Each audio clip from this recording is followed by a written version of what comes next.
अरिहंत सिद्ध सूर्योपाध्याय साधु सर्व अर्थ के प्रकाशी मांगलिक उपकारी हैं।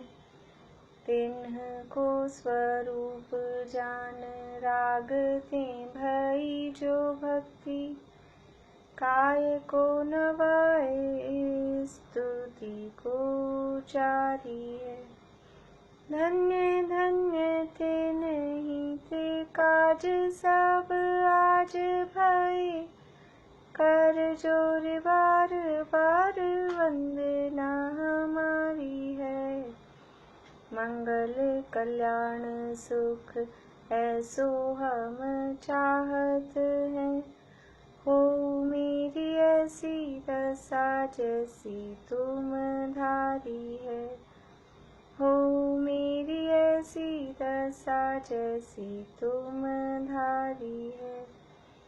मंगलमय मंगल करण रीत राग विज्ञान नमो ताहि जाते भये अरहंतादि महान। करि मंगल करि हो महान ग्रंथ करण को काज। जाते मिले समाज सब पावे निज पद राज। सो निज भाव सदा सुखद अपनो करो प्रकाश। जो भवविध भव दुख निको करी है सत्यानाश। करी है सत्यानाश। मोक्षण प्रकाशक नामक ग्रंथ और इसके तीसरे अधिकार के आधार से हमारी चर्चा चल रही है। और यहाँ पर तीसरे अधिकार में संसार दुख और उसका मूल कारण, ये बात यहाँ बता रहे हैं। संसार दुख का क्या स्वरूप है, संसार में किस तरह का दुख है, उसका मूल कारण क्या है, और ये उससे छूटने के उपाय जो हम करते हैं वो उपाय झूठे हैं और सच्चा उपाय क्या है, ये सारी बातें यहाँ पर बताने वाले हैं। तो कर्मों की अपेक्षा से ये हमारा वर्णन चल रहा है। सबसे पहले ज्ञानावरण और दर्शनावरण के क्षयोपशम से होने वाला दुख और उससे निवृत्ति। Page number 46, 46 number page. ज्ञानावरण और दर्शनावरण का जो क्षयोपशम है, उस क्षयोपशम से क्या तकलीफ है और उस दुख से निवृत्ति कैसे पाई जा सकती है, वो बात यहाँ बता रहे हैं। तो सबसे पहले क्या बात बताई कि मिथ्या दर्शन आदि से जीव को स्वपर का विवेक नहीं हो सकता है। यानी जो भी दुख का मूल कारण है, ये ऊपर भी पहला जो पैरा दिया था उसमें ये बात बताई थी कि जीव को दुख का मूल कारण क्या है, कि दुख का मूल कारण मिथ्या दर्शन, अज्ञान और असंयम है। ये दुख का मूल कारण है। जितना भी ये समस्या है, जो भी कष्ट हो रहा है, उसमें असली कारण क्या है कि हमारा ये मिथ्यात्व, अज्ञान और असंयम। मिथ्यात्व है तो उसके साथ में अज्ञान भी है और असंयम भी है।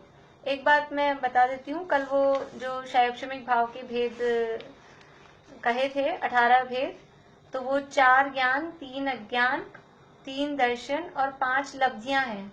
कल मेरे मुंह से 6 लेशा निकल गया था, फिर बाद में मुझे अपने आप ही ध्यान आया कि कुछ गलत हो गया है। तो जिन्होंने भी अगर नोट किए हो तो ठीक कर लें। 4 ज्ञान, 3 अज्ञान, 3 दर्शन और 5 लब्धियां हैं। और शैवक्षमिक सम्यक तो शैवक्षमिक चारित्र और संयम असंयम, ऐसा है वो शैवक्षमिक भाव के भेदों में।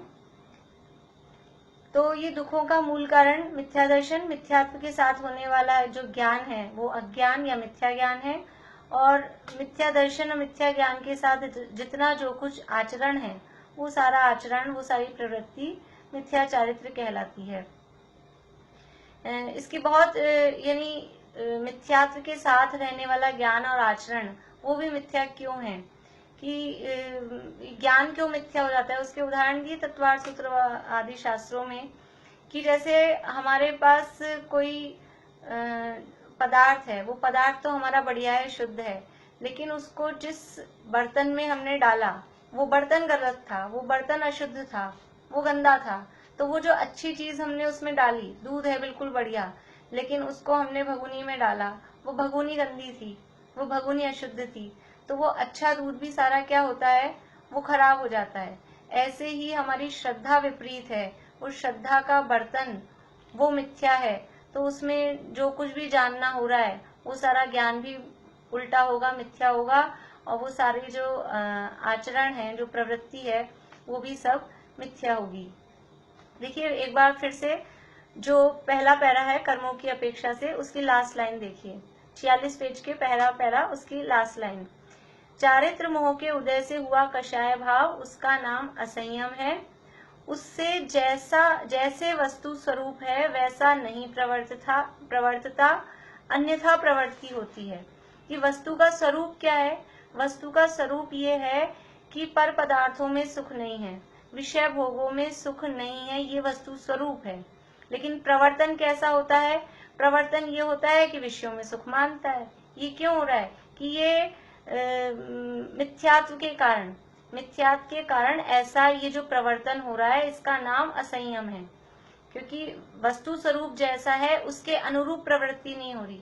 वस्तु स्वरूप ये कह रहा है कि कहीं भी विषय भोगों में, 5 इंद्रिय के विषयों में सुख नहीं है, ये वस्तु स्वरूप कह रहा है। लेकिन ये मिथ्यात्व का जोर होता है तो प्रवृत्ति कैसी होती है, टीवी में सुख लगता है, मोबाइल में सुख लगता है, पंखे में सुख लगता है, मिठाई खाने में सुख लगता है, ये विषयों में ये जो प्रवृत्ति हो रही है, इसका नाम असंयम है। तो ये मिथ्यात्व के कारण ही ज्ञान और चारित्र वो भी मिथ्या हो जाते हैं। अब हमारी बात चल रही है ज्ञानावरण दर्शनावरण के क्षयोक्षम से होने वाला दुख और उससे निवृत्ति। तो ये मिथ्या दर्शनादिक से जीव को स्वपर का विवेक नहीं हो सकता। अभी यहाँ जो दुख बताएंगे, उस दुख में क्या है कि स्व और पर का असली ज्ञान नहीं है, इस कारण से ये दुख यहाँ पर उत्पन्न होगा।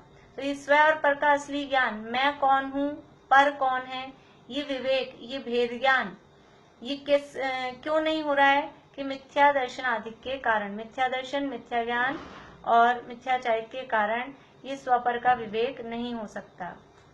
स्वयं एक आत्मा और अनंत पुद्गल परमाणु में शरीर, ये द्रव्य है, आत्मा में जीव द्रव्य हूँ, और अनंत पुद्गल परमाणु में शरीर, ये पुद्गल द्रव्य है।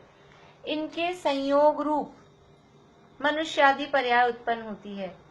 एक मैं आत्मा और अनंत पुद्गल परमाणु में शरीर, इन दोनों का संयोग हुआ तो एक ही जो पर्याय उत्पन्न हुई। मनुष्य किसे कहेंगे, अकेले जीव का नाम भी मनुष्य नहीं है, अकेले शरीर का नाम भी मनुष्य नहीं है। जीव और शरीर इन दोनों की मिली जुली अवस्था का नाम ये मनुष्य पर्याय है। उस पर्याय को स्व मानता है। ये दो की मिली जुली एक चीज है और उसको ही स्व यानी मैं, इस पर्याय को ही मैं मानता है, स्व मानता है। कौन मानता है, कौन मानता है, ये हम अपने लिए, यदि मिथ्या दर्शन है और या यदि हम ऐसा मानते हैं तो मिथ्या दर्शन है, और मिथ्या दर्शन है तो ऐसा मानते हैं। तथा आत्मा का ज्ञान दर्शन आदि स्वभाव है, उसके द्वारा किंचित जानना देखना होता है। अभी द्रव्य की बात बता दी, दो द्रव्य हैं, उन दोनों की मिलीजुली एक पर्याय है। अब उसके गुण की, स्वभाव की बात कर रहे हैं, पर्याय की तरफ से अब बात कर रहे हैं कि स्वभाव क्या है, ये आत्मा का है। ज्ञान दर्शन ये जो स्वभाव है ये आत्मा का स्वभाव है, उसके द्वारा किंचित जानना देखना होता है। यानी अभी जो ये जानने देखने का हमारे को जो भी अंश प्रकट है हमारे ज्ञान दर्शन गुण के माध्यम से, ये हमारे स्वभाव का अंश है, ये स्वभाव से होता है। और क्या होता है कि क्रोधाधिक परिणाम होते हैं। क्रोधाधिक परिणाम कैसे होते हैं, कर्मोपाधि से हुए, कर्म के उपाधि यानी कर्म के उदय के अनुसार क्रोध, मान, माया, लोभ, हास्य, रति, अरति और जो भी परिणाम है, हिंसा, झूठ, चोरी, कुशील, ये सारे परिणाम ये कर्मोपाधि से हुए हैं, स्वभाव नहीं है। ऊपर ज्ञान दर्शन तो कहा था ये स्वभाव है। क्रोधादि के लिए स्वभाव नहीं कहा, क्रोधादि हुए हैं निमित्त से। जो निमित्त से होता है वो स्वभाव नहीं है, और जो बिना निमित्त के होता है वो स्वभाव होता है। स्वभाव में निमित्त की जरूरत नहीं पड़ती। तो क्रोधादि भाव है वो कर्मोपाधि से हुए हैं, उन रूप परिणाम पाया जाता है, यानी कुछ जानने देखने रूप प्रवृत्ति भी पाई जाती है, और क्रोधादि जो विकारी भाव हैं वो भी पाए जाते हैं। तथा शरीर का स्पर्श, रस, गंध और वर्ण स्वभाव है वो प्रकट है। यानी 3 चीजें यहाँ बता दी। एक तो 4 बातें बता दी। एक तो जो असमान जाति द्रव्य पर्याय है, मनुष्य और जीव की शरीर और जीव की मिलीजुली जो मनुष्य पर्याय है, इनको अपना मान रहा है। दूसरी बात कि हमारा ज्ञान दर्शन का कुछ अंश व्यक्त है, वो अपना स्वभाव है। और तीसरी बात कि क्रोधादि जो भाव हैं ये विकारी भाव हैं, ये कर्मोपाधि से हुए हैं। और चौथी बात है कि स्पर्श, रस, गंध, वर्ण, स्पर्श, रस, गंध, वर्ण है ये शरीर का स्वभाव है। वो स्पष्ट प्रकट दिखाई दे रहा है कि स्पर्श, रस, गंध, वर्ण ये शरीर का स्वभाव है। मोटा, पतला, स्थूल, कृशादिक होना, स्पर्श आदि का पलटना, ये सब अवस्थाएं शरीर की हो रही है। ये 4 बातें हैं, इन सबको अपना स्वरूप जानता है। ये जो 4 बातें हमने देखी, इन 4 को अपना स्वरूप जानता है। तो हमको ये प्रश्न उठ सकता है यहाँ पे कि 3 तो हमारी समझ में आ रही है। मनुष्य पर्याय को अपना मानना ये गलत है। क्रोधादि विभाव हैं, कर्मोपाधि से हुए हैं, इनको अपना मानना वो गलत है।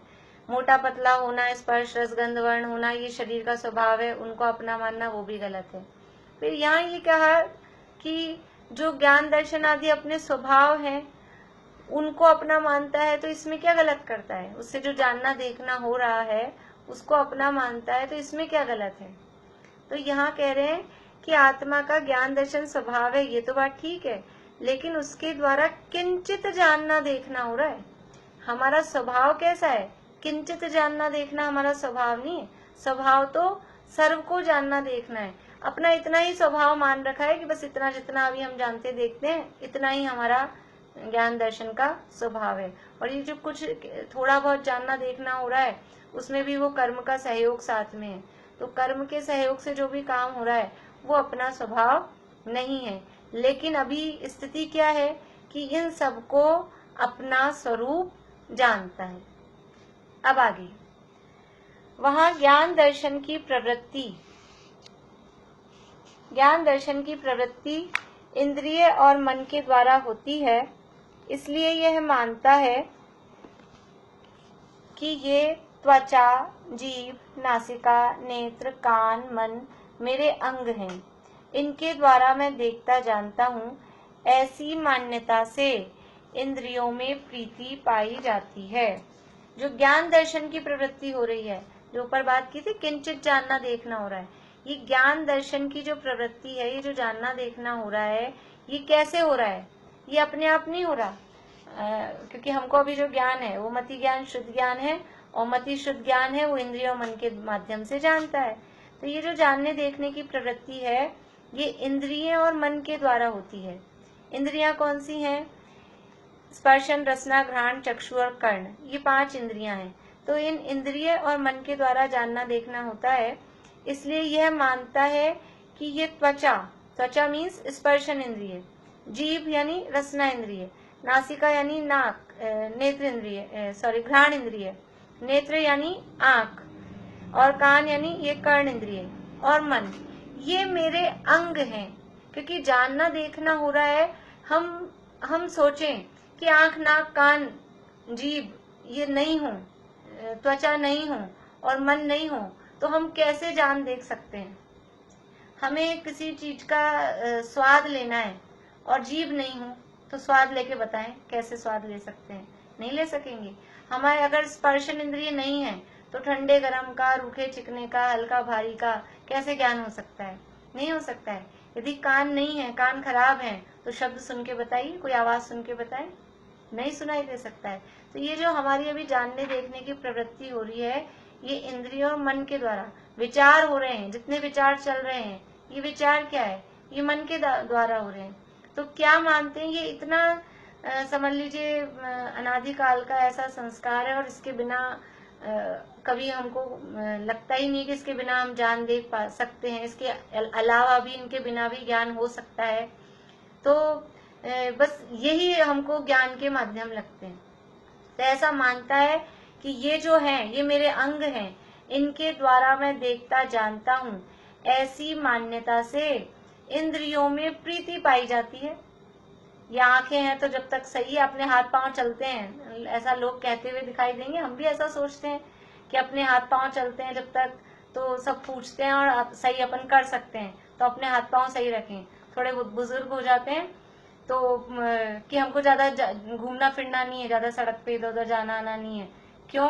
गिर पड़ गए तो अभी तो अपने हाथ पांव अपने सलामत है, अपना काम अपने हाथ से कर सकते हैं, नहीं पराधीनता हो जाएगी। तो ये अपनी इंद्रियां सही रहें, ये आंखें सही रहें। तो YouTube पे देखते हैं, जरा सा भी लगता है आंखों में थोड़ी कमजोरी आ रही है तो YouTube खोल के देखते हैं आंखें कैसे रोशनी बढ़े, कैसे सही रहे। ये आंखें बिगड़ जाएंगी तो क्या होगा? सारी दुनिया ही अंधकार में, फिर क्या काम कर सकेंगे? कान खराब हो जाएंगे तो क्या होगा? तो ये अपनी इंद्रियों को सही रखने का प्रयास करता है, इंद्रियों में प्रीति रखता है, उनका बहुत ध्यान रखते हैं, सावधानी रखते हैं हर चीज में। समझ लीजिए शरीर तो पूरा इंद्रियों का इंद्रियों ये सारी शरीर में ही है, तो शरीर का जो ध्यान रख रहे हैं। क्यों?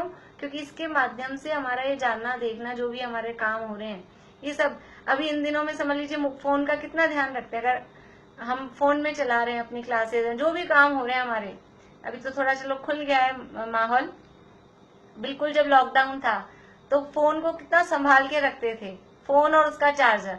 अगर ये दो चीज बिगड़ गई तो क्या होगा? बिल्कुल इधर से तो लॉकडाउन है ही और टोटली लॉकडाउन हो जाएगा अगर फोन बिगड़ गया।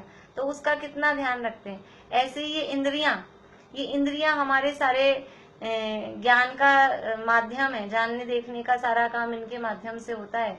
तो उन इंद्रियों का बहुत ख्याल रखते हैं, प्रीति रखते हैं और ये मानते हैं कि मैं आंख से ही देखता हूँ, जीभ से ही चखता हूँ, कान से ही सुनता हूँ, ऐसी ये मान्यता रहती है। तथा मोह के आवेश से, अभी तो यहाँ बात बता रहे हैं कि क्या बात कैसी कैसी प्रवृत्ति स्थिति हमारी है, वो बात यहाँ बता रहे हैं। मोह के आवेश से उन इंद्रियों के द्वारा विषय ग्रहण करने की इच्छा होती है। मोह का आवेश, मोह की तीव्रता होती है।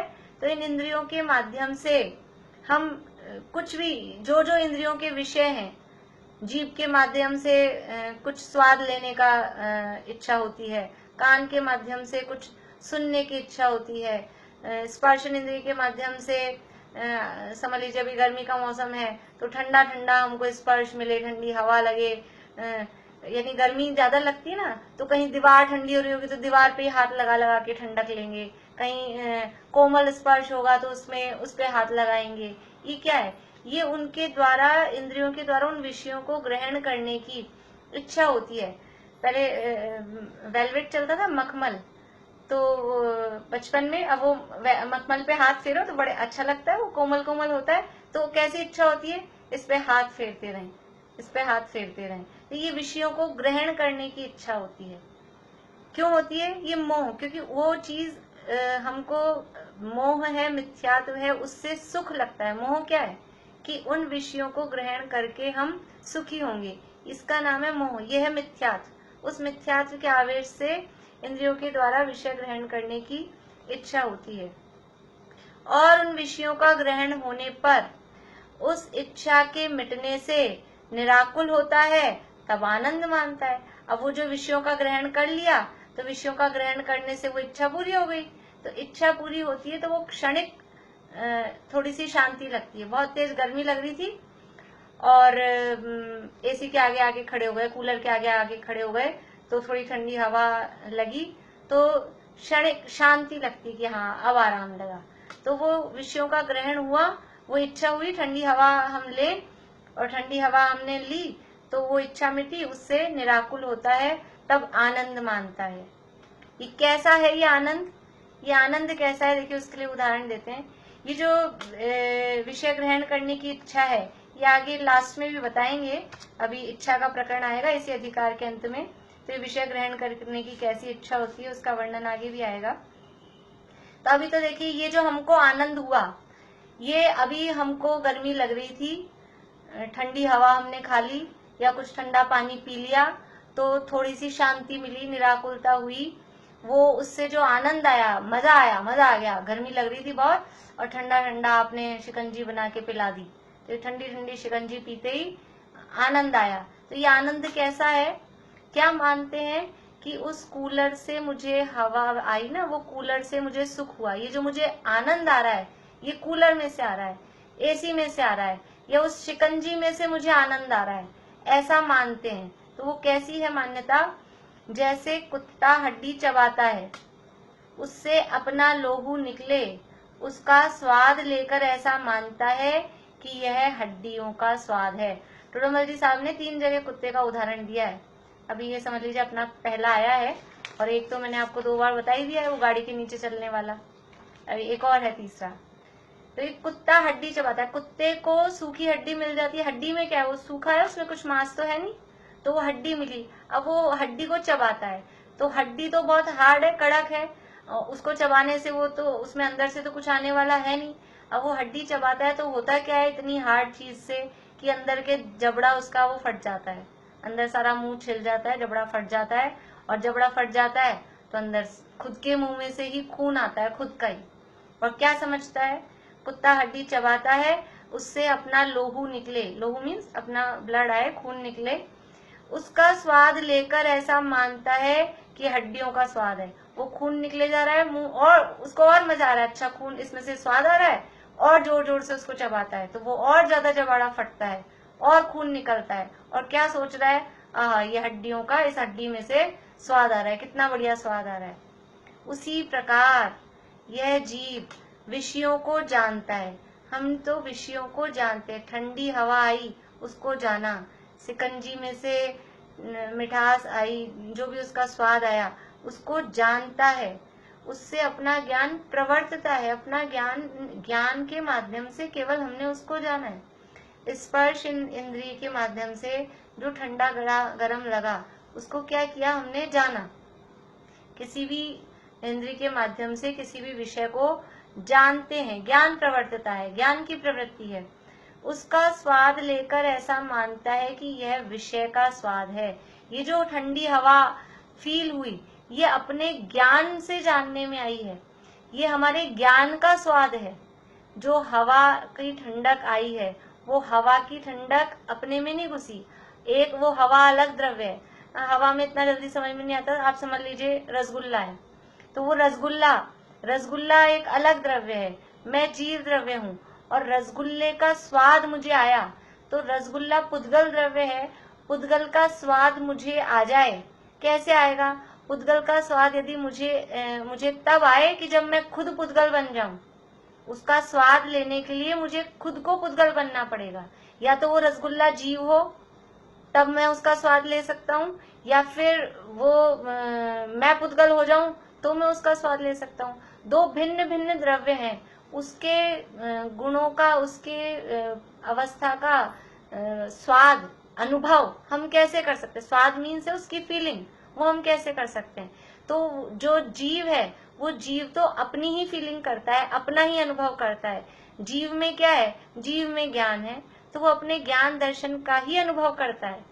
तो कह रहे हैं कि विषयों को, यह जीव विषयों को जानता है, उससे अपना ज्ञान प्रवर्तता है, उसका स्वाद लेकर ऐसा मानता है कि यह विषय का स्वाद है। सो विषय में तो स्वाद है नहीं, स्वयं ही इच्छा की थी, उसे स्वयं ही जानकर स्वयं ही आनंद मान लिया। परंतु मैं अनादि अनंत ज्ञान स्वरूप हूँ, ऐसा नहीं केवल ज्ञान का तो अनुभवन है नहीं। देखिए एक महादेवी वर्मा की एक कहानी आती है, कल्पना बहन जी सुनाती हैं उसको अपने क्लासेस में, कि एक लड़की थी, बहुत गरीब थी, सौतेली माँ थी उसकी, सुनी होगी जिन लोगों ने उनसे पढ़ा होगा। तो उसकी सौतेली माँ थी, उसको खाने पीने को देती नहीं थी अच्छे से, तो अब उसको लड्डू खाने की इच्छा होती थी, तो क्या करे वो? तो नदी किनारे गई, मिट्टी के लड्डू बनाए, बनाते हैं मिट्टी के रेत के लड्डू, और उसको ये समझ के खाती कि मैं मूंग के लड्डू खा रही हूँ, ऐसा ऐसा समझकर वो उसको खाती। तो उसकी इच्छा हुई लड्डू खाने की, और उसने वो लड्डू खाए काई के, मिट्टी के, रेत के। और क्या हुआ, दिन प्रतिदिन उसकी समझ लीजिए हेल्थ बढ़ने लगी, गाल वाल फूलने लग गए, चेहरा गाल लाल हो गए, लड्डू खाएंगे अच्छे तो गाल लाल हो जाएंगे, वो ये समझ के खा रही। तो यहाँ अपने को पूरी कहानी से मतलब नहीं है, यहाँ तो कह रहे विषय में तो स्वाद है नहीं, स्वयं ही इच्छा की थी, उसे स्वयं ही जानकर स्वयं ही आनंद मान लिया। उसने इच्छा की थी कि लड्डू खाऊं, और उसने वो मिट्टी के लड्डुओं को अच्छे समझ लीजिए घी वाले बढ़िया मूंग की दाल के लड्डू ऐसा समझकर उसने खाया और खुद ने आनंद मान लिया। तो वो क्या हुआ, आनंद किसका आ रहा है, आनंद तो अपनी इस इच्छा यानी अपना जो ज्ञान था उस ज्ञान का ही आनंद आ रहा है। उस मिट्टी में का स्वाद है, मिट्टी में कोई स्वाद है ना, उसमें बूरा था ना उसमें घी था, कुछ भी तो नहीं था, मिट्टी में स्वाद नहीं है। लेकिन अपनी इच्छा को जानकर अपने ज्ञान का ही वो आनंद आता है, लेकिन मानते क्या है कि विषय में से मुझे आनंद आ रहा है। परंतु मैं अनादि अनंत ज्ञान स्वरूप आत्मा हूँ, ऐसा निह केवल ज्ञान का तो अनुभवन है नहीं। मैं कैसा हूँ, मैं अनादि अनंत हूँ, और अनादि अनंत यानी जिसकी शुरुआत भी नहीं है, जिसका अंत भी नहीं है। ऐसा निह केवल ज्ञान, निह केवल ज्ञान का अर्थ है पर से भिन्न। यहाँ केवल ज्ञान का अर्थ वो केवल ज्ञान नहीं जो भगवान के, अनंत भगवान के केवल ज्ञान होता है। यहाँ केवल ज्ञान का मतलब है मात्र, केवल, ओनली। केवल शब्द का अर्थ होता है ओनली। तो निह केवल ज्ञान कि मैं मात्र ज्ञान स्वरूप हूँ, पर से भिन्न, निह मतलब बिल्कुल पर से भिन्न, और मात्र ज्ञान स्वरूप हूँ, ऐसे अपने ज्ञान मात्र का तो अनुभवन है नहीं। फिर से पढ़ते हैं। उसी प्रकार यह जीव विषयों को जानता है, उससे अपना ज्ञान प्रवर्तता है, उसका स्वाद लेकर ऐसा मानता है कि यह विषय का स्वाद है। जिन भी किसी विषयों को हमने जाना, उससे अपना वो ज्ञान की प्रवृत्ति हुई, और वो ज्ञान बढ़ने से, उसका ज्ञान होने से, क्योंकि अपने को इच्छा थी और वो इच्छा के अनुसार अपने को वैसा ज्ञान हुआ, तो उससे आनंद मानता है और समझता क्या है कि ये इस वस्तु में से आनंद आ रहा है। जबकि आनंद आ रहा है वो केवल अपनी इच्छा की पूर्ति हुई, और अपना जो ज्ञान है उस ज्ञान का ही वो आनंद है। तो वो विषय में तो स्वाद है नहीं, स्वयं ही इच्छा की थी, उसे स्वयं ही जानकर स्वयं ही आनंद मान लिया। परंतु मैं अनादि अनंत ज्ञान स्वरूप आत्मा हूँ, ऐसा नहीं केवल ज्ञान का तो अनुभवन है नहीं। तथा मैंने नृत्य देखा, राग सुना, फूल सूंघे। लेकिन नृत्य देखा कौन सी इंद्रिय का विषय आ गया, नेत्र इंद्रिय का विषय। राग सुना ये कर्ण इंद्रिय का विषय। फूल सूंघे ये हो गया घ्राण इंद्रिय का विषय। पंडित जी साहब ने इतना ही लिखा है, तो बाकी दो इंद्रियां रह गई हैं, तो ये ब्रैकेट में लिखा है पदार्थ का स्वाद लिया, पदार्थ का स्पर्श किया, यानी रसना इंद्रिय और स्पर्शन इंद्रिय। शास्त्र जाना, शास्त्र को जाना। शास्त्र को किससे जानेंगे, कौन सी इंद्रिय से शास्त्र को जाना। शास्त्र जानने में कौन सी इंद्रिय काम देगी, मन से। शास्त्र पढ़ा नहीं कह रहे, पढ़ना कहते तो नेत्र इंद्रिय का काम हो जाता, लेकिन शास्त्र को जाना मतलब शास्त्र में जो कहा गया है वो जाना, तो मन को भी लिया, यानी पांचों इंद्रियां और मन, पांचों इंद्रियों के विषय और मन का विषय यहाँ दिया। मुझे यह जानना, इस प्रकार ज्ञेय मिश्रित ज्ञान का अनुभवन है, उससे विषयों की ही प्रधानता भासित होती है। देखिए ये शब्द है ज्ञेय मिश्रित ज्ञान, यानी हमको ऊपर दिया था निहि केवल ज्ञान। निहि केवल ज्ञान का मतलब है पर पदार्थों से भिन्न ज्ञान मात्र। हमको कैसा ज्ञान होता है कि हमको वो पदार्थ को जो सामने जानने में आते हैं ना, पदार्थ जानने में आने वाले पदार्थ कहलाते हैं ज्ञेय। जो जानने में आता है वो ज्ञेय कहलाता है। अब हमको जानने में क्या आ रहा है, एक अपने जैसे कैमरा होता है, जैसे समझ लीजिए भी मोबाइल का कैमरा है, तो अब इसमें आप लोगों की फोटो बन रही है, तो ये आप लोगों की फोटो बन रही है, तो ये आप इसमें घुस गए, ये किसका परिणमन है, ये जो मुझे स्वाति दिख रही है, कि वंदना भाभी दिख रही हैं, निशा आंटी दिख रही हैं, मम्मी जी दिख रहे हैं, ये जो मुझे दिख रहे हैं, ये आप चारों इसमें आ गए। ये चारों और भी सारे लोग दिख रहे हैं, बराबर आगे पीछे करके देखते हैं, तो वो जो लोग आप दिख रहे हैं वो इसमें आ गए क्या आप लोग? ये जो इसमें स्वाति की शक्ल दिख रही है, ये किसका परिणमन है? ये स्वाति का परिणमन है कि मेरे मोबाइल की स्क्रीन का परिणमन है? किसका परिणमन है? ये स्वाति का परिणमन तो वो गर्दन हिलाएगी, वो उसकी गर्दन उसकी हिलेगी, और यहाँ जो मोबाइल में हिल रही है ये कौन है? ये मोबाइल की स्क्रीन का ही परिणमन है। ऐसे ही हमने किसी पदार्थ को जाना, अब हमने मोबाइल को जाना, तो हमारे ज्ञान में एक अपना मोबाइल बनता है। जैसे कैमरे में फोटो खिंचती है, तो वो सामने वो तो पदार्थ है अपना वहां, और वो जो फोटो खिंचती है वो कैमरे में जो रील है वो समझ लीजिए सामने एक तोता बैठा है, तो वो कैमरे में तोता खुद का बनता है, फिर उसकी रील पे वो तोता आता है, फिर वो प्रिंट हम निकलाएंगे, तो वो कागज पे वो कागज पे जो तोता बना फोटो में, वो कागज का परिणमन है।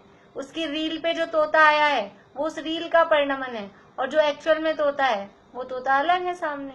ऐसा उदाहरण समय सार में मोर के संदर्भ में दिया गया है। दर्पण में मोर दिखता है, दर्पण में कांच में मोर दिखा, कांच में हमारी शक्ल दिखी, तो वही जैसे अभी यहाँ है, वो जो शक्ल कांच में दिख रही है वो कांच का परिणमन है, उसमें कांच ही कांच है, उसमें हम घुसे हुए नहीं है। ऐसे ही हमारे ज्ञान में कोई पदार्थ जानने में आ रहा है, तो उस ज्ञान को पूरा तपास करके देखो, उस ज्ञान को पूरा छिन्न भिन्न करके देखो, क्या निकलेगा उसमें से। अभी ज्ञान में मोबाइल जानने में आ रहा है, तो इस ज्ञान की जरा ऑपरेशन करके देखें, तो इस ज्ञान में कहीं से भी मोबाइल का कुछ एक भी अंश पुद्गल का निकलेगा? इस ज्ञान का ऑपरेशन करके देखेंगे तो ज्ञान ज्ञान ज्ञान, इसके अलावा और कुछ भी निकलेगा नहीं निकलेगा। तो यहाँ कह रहे हैं कि हमने नृत्य देखा, राग सुना, फूल सूंघे, शास्त्र जाना, ऐसा जानना, ये हम ऐसा गे मिश्रित ज्ञान का अनुभव करते हैं। मैंने मोबाइल को जाना, तो मोबाइल को जाना कि मैंने अपने ज्ञान को ही जाना? एक्चुअल वास्तविकता क्या है कि मैंने अपने ज्ञान को जाना, लेकिन हम गे मिश्रित ज्ञान का अनुभव करते हैं कि मोबाइल है गे, इसके साथ अपने ज्ञान को मिक्स करते हैं और मैंने इसको जाना। मैंने मोक्ष मार्ग प्रकाशक को जाना, तो ये मोक्ष मार्ग प्रकाशक है गे, और जानना ये मेरा ज्ञान। अब हम क्या कर रहे हैं, गे में ज्ञान को मिक्स कर रहे हैं। गे है वो परद्रव्य है, वो अलग है, ज्ञान है वो जीव है, गे है समझ लीजिए ये पुद्गल है, और पुद्गल और जीव दोनों दो अलग अलग द्रव्य हैं, और दोनों का परिणमन अपना अलग अलग है। जानने का गुण ये जीव का गुण है, ज्ञान मेरा अलग स्वतंत्र गुण है। तो ये जो जानने का काम हो रहा है ये मुझ में मुझसे ही हो रहा है, ये मेरे ज्ञान में एक मोक्षमार्ग प्रकाशक अलग बनता है। जैसे आंख में भी, आंख भी कैसे जानती है, आंख से हमने जाना, ये सब एक से ही है, आंख से जाना है। तो अब आंख में सामने वाले व्यक्ति की, सामने वाले वस्तु की फोटो ये अपनी आंख में बनती है, दिखते हैं ना आंख में, कभी देखेंगे तो वो आंख में सामने वाले व्यक्ति की इसमें अपने फोटो बनती है। तो ये आंख ने किसको जाना है, वो व्यक्ति तो वही है, लेकिन ये आंख ने खुद के ही परिणमन के माध्यम से जाना है। ऐसे ही बिल्कुल ये ज्ञान है, ये ज्ञान का परिणमन अलग अपने में है, और वो पदार्थ सामने वाला गे वो अलग है। लेकिन क्योंकि यहाँ मोह का आवेश, पहले ही कह दिया, ये मिथ्यात्व की तीव्रता है, तो गे मिश्रित ज्ञान का अनुभवन करता है, उससे विषयों की ही प्रधानता भासित होती है। इस प्रकार इस जीव को मोह के निमित्त से विषयों की इच्छा पाई जाती है। ये जो हमको रसगुल्ला खा के आनंद आया, ये जो आनंद है ये मेरे ही ज्ञान का परिणमन है। ये आनंद कोई रसगुल्ले में से नहीं आया, मुझे ही रसगुल्ला खाने की इच्छा थी। अगर इच्छा थी और वो रसगुल्ला मिला और उससे हमने थोड़ा अपने को सुखी माना, उसका जो मीठा स्वाद आया, ये सब अपने ही ज्ञान का परिणमन है। ये कभी बहुत बार ऐसा होता है कि रसगुल्ला खाते भी हैं तो भी मजा नहीं आता। क्यों नहीं आता? क्योंकि कभी इच्छा नहीं है, कभी मूड सही नहीं है, कभी और कुछ बात है। तो इसका मतलब यह है कि जो आनंद आता है या ये जो भी हमको निराकुलता लगती है, ये सब हमारे हिसाब से, हमारे ही ज्ञान का ये परिणमन होता है। तो इससे जो ये विषयों की ही प्रधानता, मतलब विषय ही ज्ञान तो दिखाई देता नहीं है, अपना आत्मा तो दिखाई देता नहीं है, और विषय ही उससे दिखाई देते हैं, विषयों की ही प्रधानता भासित होती है। इस प्रकार इस जीव को मोह के निमित्त से विषयों की इच्छा पाई जाती है, क्योंकि वो विषयों से आनंद आता हुआ दिखता है। हम नृत्य देख रहे हैं, उससे आनंद आ रहा है, हम गीत सुन रहे हैं, उससे आनंद आ रहा है, हमने फूल सूंघा, उससे आनंद आ रहा है। तो ऐसा गे मिश्रित, वो फूल वो एक अलग पदार्थ है और ये ज्ञान ये अलग पदार्थ है, इन दोनों को मिक्स करके वो आनंद मान रहा है। तो विषयों की प्रधानता, इसीलिए विषयों में लीन रहते हैं, क्योंकि ऐसा लगता है वो आनंद वहां से आ रहा है, और उसमें आनंद है नहीं, वहां से आनंद आता नहीं है, ऐसा तो अनुभव करते नहीं है। मोह के निमित्त से विषयों की इच्छा पाई जाती है। ये इतनी बात यहाँ बताई कि ऐसी ऐसी तो स्थिति होती है। अब वहां इच्छा तो त्रिकालवर्ती सर्व विषयों को ग्रहण करने की है। अब इच्छा कितनी है? ये तो मोह के निमित्त से हमें इच्छा होती है, विषय ग्रहण करके थोड़ी सी निराकुलता लगती है, तो विषयों को ग्रहण करने की इच्छा होती है। अब इच्छा कितनी है? त्रिकालवर्ती सर्व विषयों को ग्रहण करने की इच्छा कितनी है? कि कोई चीज अच्छी लगती है ना, तो समझ लीजिए रसगुल्ला ही ले लेते हैं अपन, रसगुल्ला अच्छा लगता है तो रसगुल्ले बने घर में, तो लगता तो ऐसा, इच्छा तो ऐसी होती है कि सारे बने ना, तो मैं ही खा लूं सारे, इच्छा तो ऐसी होती है। लेकिन खा नहीं पाते हैं, वो बात अलग है, लेकिन इच्छा ऐसी होती है सब। और अभी यहाँ बताएंगे, अभी इच्छा ऐसी हो रही है सिर्फ 4 ही लोग दिखते हैं यहाँ पर, फिर इच्छा होती है कभी इधर वाले 4 को देखें, फिर इच्छा होती है कभी इधर वाले 4 को देखें। तो ये इच्छा तो ऐसे होती है कि सबको देख लें। तो इच्छा कैसी होती है? इच्छा तो ऐसी लगती है कि एक बार में सारा, जैसे थाली में समझ लीजिए 8 चीजें हैं थाली में, सब्जी भी है, दो सब्जी है, रोटी है, मिठाई है, नमकीन है, चटनी है। तो इच्छा कैसी होती है? इच्छा तो लगती है एक बार में सारा खा लें, लेकिन एक बार में सारा खा नहीं पाते।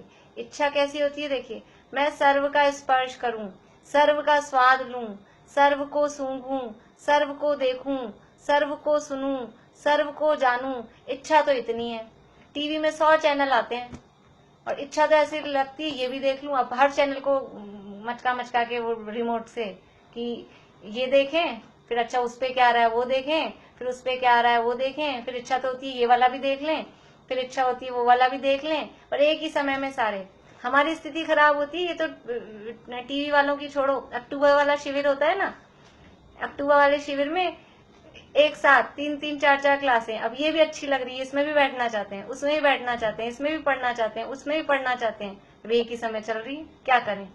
तो इच्छा तो ऐसी लगती है कि सब कुछ एक साथ, सबका स्पर्श करें, जो भी चीजें हैं स्पर्श करने योग्य हैं, सबको एक साथ स्पर्श कर लें सब। अभी यहाँ अभी समझ लीजिए, अभी भी स्थिति इतनी है, इतने सारे शिविर चल रहे हैं, बट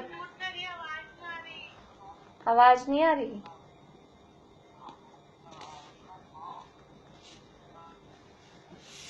हाँ, तो कैसी इच्छा होती है हमको? इतनी सारी क्लासेस चल रही हैं, इतने सारे शिविर चल रहे हैं, यहाँ भी सुने, वहां भी सुने, वहां भी सुने, दिन भर सुने तो भी यानी पूरे नहीं हो, इतने हैं। तो इच्छा तो ऐसी होती है सबको सुन लें, इनका भी सुन लें, सुमत प्रकाश जी का भी सुन लें, बड़े पंडित जी साहब का भी सुन लें, सबका सुन लें। लेकिन होता है क्या है? इच्छा तो इतनी है, परंतु शक्ति इतनी ही है कि इंद्रियों के सम्मुख आने वाले वर्तमान स्पर्श रस गंध वर्ण शब्द, उनमें से भी किसी को किंचित मात्र ग्रहण करे। इच्छा तो खूब है, लेकिन शक्ति कितनी है? इच्छा की तो किसी की कमी नहीं है, लेकिन ताकत कितनी है? समझ लीजिए खाने पीने में भी इच्छा बहुत है हमको, लेकिन उसमें भी ताकत चाहिए ना पचाने की। इच्छा तो बहुत है, हम बादाम का हलवा बनाया हो और इच्छा तो ऐसी है कि एक बड़ी प्लेट भर के वही खा लें, लेकिन इतना खा लें, इच्छा है खाने को मिल भी जाए, पर पचाने की शक्ति भी तो चाहिए। ऐसे ही इतनी जानने की इच्छा है, परंतु शक्ति कितनी है, जानने की पावर कितनी है अभी वर्तमान में, कि उनमें से किसी को किंचित मात्र ग्रहण करे। जितने भी इंद्रियों के सन्मुख आने वाले वर्तमान स्पर्श रस गंध वर्ण और शब्द हैं, उनमें से किसी को किंचित मात्र ग्रहण करे। ये हमने पढ़ लिया कि उपयोग एक समय में एक को ही ग्रहण करता है। अभी इच्छा तो ऐसी होती है, स्क्रीन पे इतने लोग हैं तो इनको भी देखें, इनको भी देखें, इनको भी देखें, लेकिन अब एक बार में एक ही दिख रहे हैं। इच्छा तो ऐसी होती है कि समझ लीजिए सारे विषय हैं स्पर्श रस गंध वर्ण के, तो इस स्पर्श का भी मजा लें, रस का भी मजा लें, वर्ण का भी मजा लें, लेकिन उपयोग की प्रवृत्ति कैसी है कि एक समय में एक को ही ग्रहण करता है, एक समय में एक को ही विषय बनाता है। तथा स्मरण आदि से मन द्वारा किंचित जाने, सो भी बाह्य अनेक कारण मिलने पर सिद्ध हो, इसलिए इच्छा कभी पूर्ण नहीं होती। सो ऐसी इच्छा तो केवल ज्ञान होने पर संपूर्ण हो। अभी यहाँ ज्ञानावरण दर्शनावरण के क्षयोपशम की स्थिति बता रहे हैं। तो क्षयोपशम से तो क्या है, थोड़ा जानना होता है, पहले ही कह दिया, उसके द्वारा किंचित जानना देखना होता है। तो अब किंचित जानना देखना है, जानने की शक्ति तो थोड़ी सी है और चाहते हैं कि बहुत जान ले, देख लें, तो वो इसलिए वो इच्छा पूरी नहीं हो पाती, इसलिए आकुलित रहते हैं, दुखी रहते हैं। ये बात यहाँ भी बताएंगे आगे और चर्चा करेंगे कल। अभी किसी को कुछ पूछना है तो बोलिए। चलिए जिनवाणी स्तुति बोलेंगे।